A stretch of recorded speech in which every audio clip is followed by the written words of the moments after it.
Senator, your reaction to these massive cuts being made to the VA and the cuts that are affecting so many veterans who work for the federal workforce. I imagine your district workers are hearing from a lot of your constituents directly affected who are veterans. Jake, you're right. And look, I'll give you the punchline. This is a war on veterans. The indiscriminate hiring of federal employees with no strategy trips up veterans more than any other group. As you pointed out, more than 30% of the federal workforce is veterans, and more than half of those are disabled veterans. Then let me add to that.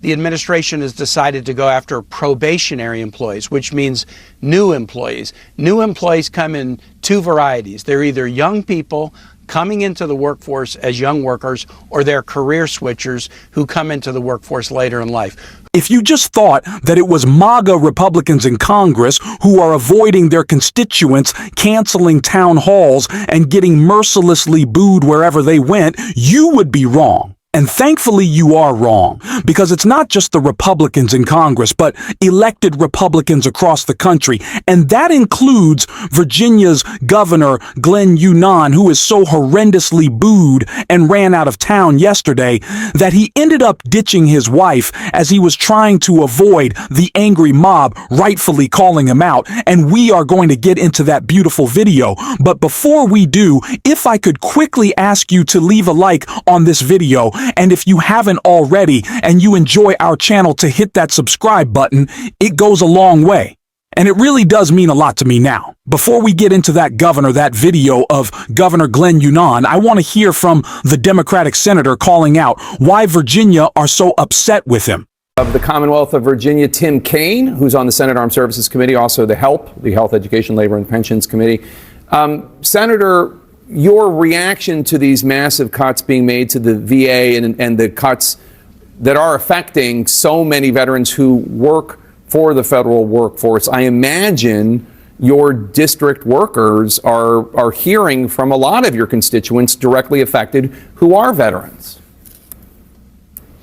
Jake, you're right. And look, I'll give you the punchline. This is a war on veterans.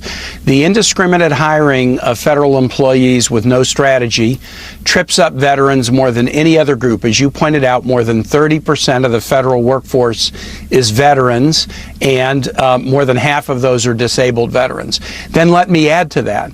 The administration has decided to go after probationary employees, which means new employees. New employees come in two varieties. They're either young people coming into the workforce as young workers, or they're career switchers who come into the workforce later in life. Who are the career switchers who are probationary? They're veterans. Veterans finish a 5, a 20, a 25-year career.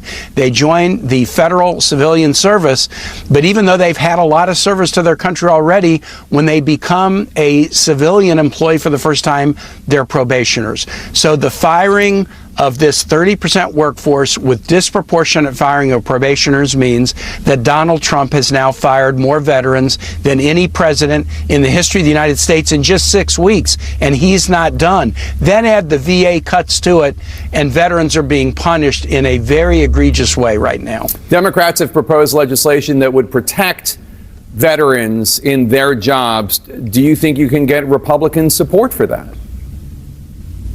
We are going to try to do that as part of the budget reconciliation bill. Senator Blumenthal and I have also written to the president saying, put veterans back to work with back pay. Go ahead and do it right now before you make matters worse. We haven't gotten a response to the letter. We don't yet have Republicans signing on to legislation, but I'll tell you this, Jake, it's making them very, very worried, and it should. And we're going to keep being really loud about this until the president decides to quit taking it out on these veterans who have given so much to the country and have so much more still to give. Let's turn to the Department of Education, because President Trump has been talking about eliminating the department altogether. We don't know when that move will happen or if it will happen, but theoretically it could happen any day. The Department of Education, for people who don't know this, is already the smallest cabinet level agency. It's mostly tasked with distributing federal funds to local schools, particularly to low income and disabled students. What happens if the Department of Education is shut down? Like, practically speaking, given the fact that most education is run on the state and local level, what would it mean for the DOE to shut down?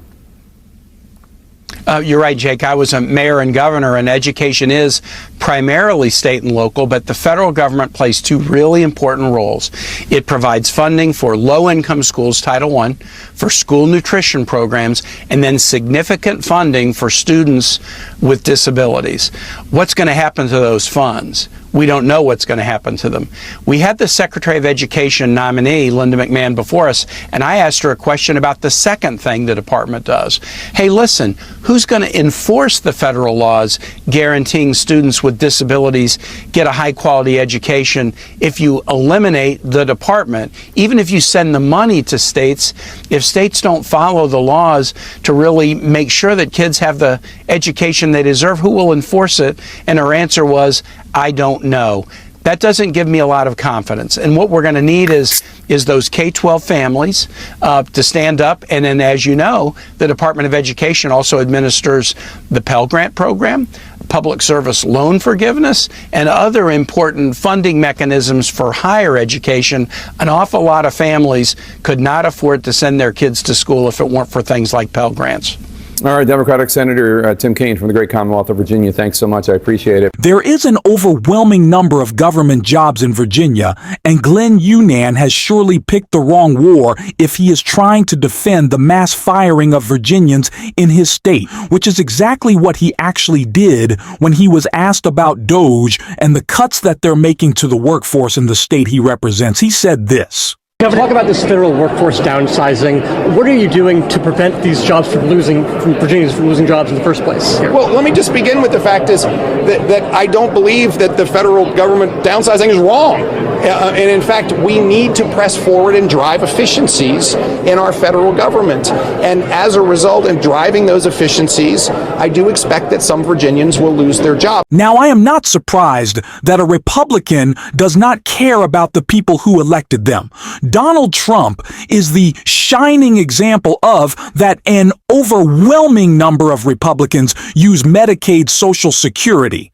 The social programs that Donald Trump is currently defunding alongside Elon Musk, so it's no surprise that Glenn Younan does not care that Virginians are being fired, losing their benefits, or the state is working worse because of Donald Trump's actions. And I'm also not surprised that Virginia are letting Glenn Younan know they're not happy with it. Quite literally running him out of town yesterday, and make sure you watch the full video because you can see that's almost the most embarrassing for Glenn Younan.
The man just leaves his wife like he's just trying to get out of there. He just can't take the booze. And good for the Democrats or the community leaders who are organizing these protests of elected officials. There's nothing wrong with a couple of boos. I know Donald Trump and Bondi and Elon Musk might want to call this domestic terrorism for people using their voices. Donald Trump tried to threaten Jasmine Crockett yesterday because she was calling out Elon's attacks on our democracy. By the way, it's not illegal yet to protest the unelected billionaire tearing apart our government, but I love that people are showing up and showing Republicans how upset they are. We know these people are spineless, so maybe we can get them to cave in the direction of us rather than Donald Trump. Maybe they'll be more afraid for their constituents to call them out than for Donald Trump to write some mean post about them. This is the agency we still have left, and I think it is important that we shape this debate in the court of public opinion so that the people who aren't necessarily following politics bump into these videos of MAGA Republicans getting protested, getting booed, getting mocked, so they understand that it is them who's responsible for breaking down the government and crashing the economy. Well, Republicans try to blame who? Senate Democrats and Joe Biden. Yeah, I don't think that's going to happen. It's because they're running away, though. That's what they're doing. They're leaving this messaging vacuum vacant, and we need to fill it. And Democrats have been doing a good job with that. And someone who broke that all down was Chris's right here. Confrontations like that are why party leadership has told House Republicans to avoid town hall meetings with voters altogether, just ignore them. And as a result, activists in multiple states like North Carolina and Maine and Pennsylvania and Arkansas held town halls, invited their House and Senate Republicans who no-showed, but the town halls went on anyway. In central Pennsylvania, constituents of Republican Scott Perry blasted him for his absence, shared their own frustrations like this woman who says her son was fired unjustly from his federal job. For the Department of Education, he got axed. Opened up the computer, guess what? You're gone. Let me tell you what he did for the Department of Education. He reviewed contracts. He saved everybody in here thousands of tax dollars, and his evaluation was the top. Then I turn on the TV the next day, and there is Trump saying they were scum, no good people, what they got rid of. I am furious. Furious. Where is Scott Perry? Where's Scott Perry? Where's Scott Perry? Where's Scott Perry? Where's Scott Perry? Where's Scott Perry? Where's Scott Perry? Where's Scott Perry? As Republicans are avoiding their own voters at all costs, it looks like Democrats might actually be capitalizing on the vacuum left for them. You've got, of course, Sanders and AOC attracting thousands across the country. Then there's Minnesota Governor Tim Walz going on his own speaking and listening tour. To be with our grandkids. We'd like to do this. You know this on the iPhone. They've got that little stock app. I added Tesla to it to give me a little boost during the day.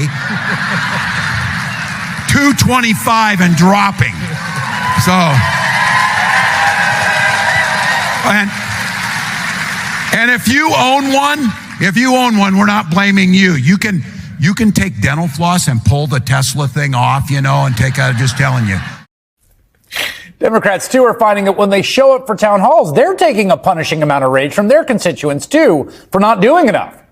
Much of that anger stems from the decision last week by Senate Democratic leader Chuck Schumer and 9 other Senate Democrats to pass Trump's funding bill and avert a government shutdown. Colorado Senator Michael Bennet was not one of them, and last night he suggested it might be time for new Democratic leadership. I do think on the leadership question, it's always better to, examine whether folks are in the right place, and we're certainly going to have that conversation. It's important for people to know, when it's time to go. There are a lot of people out there who are starving for real resistance. So much so that even the normally quite moderate, reserved Delaware Senator Chris Coons drew a line in the sand in his virtual town hall. Look, we need your voices. We need your engagement. We need your support. And bluntly, if President Trump takes the next step and just blatantly ignores the orders of the court, we're going to need folks to come out to the streets. It's impossible to deny what millions upon millions of Americans are on right now, right? A hardened opposition against the Trump takeover unfurling day by day. And for all the feelings you may have gone through in recent weeks, there's no real resistance to Trump. There's no real hope. The vibes are shifting. They really are. People are speaking up and standing up. You are not alone. There's a movement afoot to save democracy, and it is rapid. I want to see more and more Democrats doing exactly this, being out on the road in Republican districts, bringing people together to not just ease the concerns of those constituents, but push a broader message that breaks through to folks on social media and certainly the local news in those towns. And I was excited to see friend of the show, Robert Garcia, who's the chair of the Progressive Caucus in the House, announce that that's exactly what progressives are going to be doing, going out, delivering this message and being the fighters that voters want right now. I'm thrilled about that. And I'm also excited that we might be talking to Robert Garcia about that tomorrow. We got a couple of fun interviews lined up for y'all, so stay on the lookout for those. And if you want to, the best way to is to hit that subscribe button. You can also leave a like on this video.